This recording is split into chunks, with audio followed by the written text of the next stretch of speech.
morning. So I'll talk about my experience in doing development differently. It's going to be a very personal experience. I came from a very work plan based way of doing development before I shifted to development entrepreneurship. So it was really a struggle for me. I remember having a conversation with Jaime, and I complained about we're changing strategies by the minute. I would tell him this was a phone conversation. We were arguing because I had already invested on certain types of activities. I'd invested my working out an appointment with a provincial governor in Bohol, and I'd planned that out. In that phone conversation, we both recognized that that activity might not be relevant anymore because we were shifting strategies.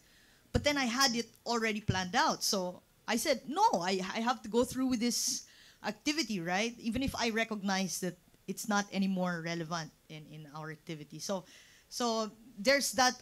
I'll be talking more about that internal tension of trying to shift from a very work plan based of doing development to constantly adjusting and constantly checking what is technically sound and politically feasible. Our project tries to address the problem of school congestion, public school congestion in the Philippines. The situation now in urban areas is that in urban schools is that there's about 100 students to a class. So student learning and student performance is really affected by that situation. But before that, when we started, we were a team of 5. There were 2 professors in that team. Myself, who has a background on anti-corruption and good governance. I'm not an expert on education. There's a budget expert, Jaime. Of course, John Morales was there. And we were just a bunch of people who'd read materials, come together, talk about anything and everything on education in the early parts when we were trying to figure out what we really want to focus on, right?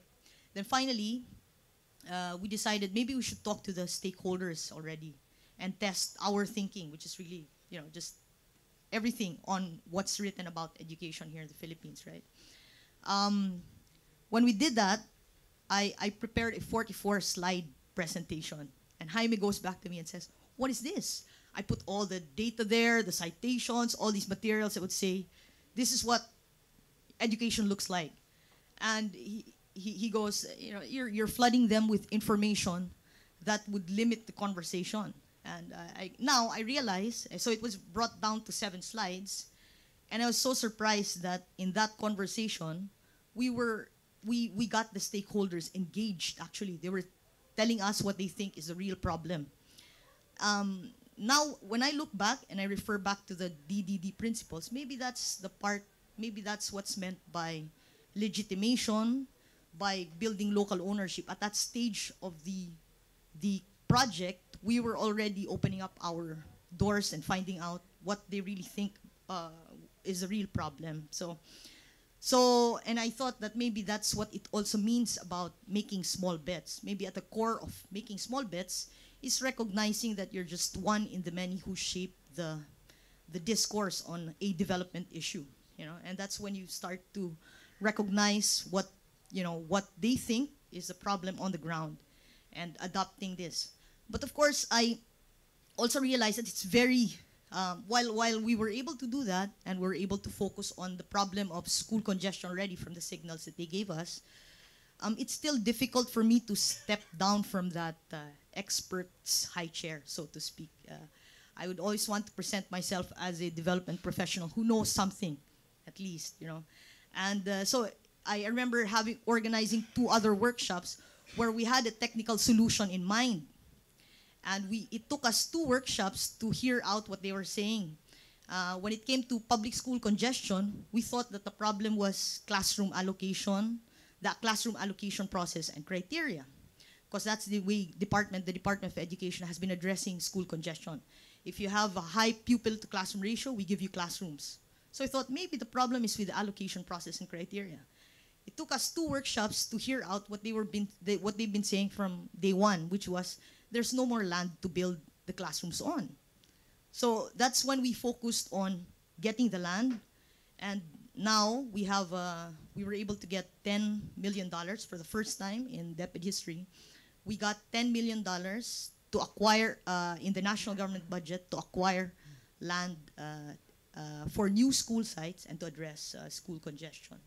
So, yeah. So as a takeaway, I guess, yeah, I'll wrap it up already. Yeah.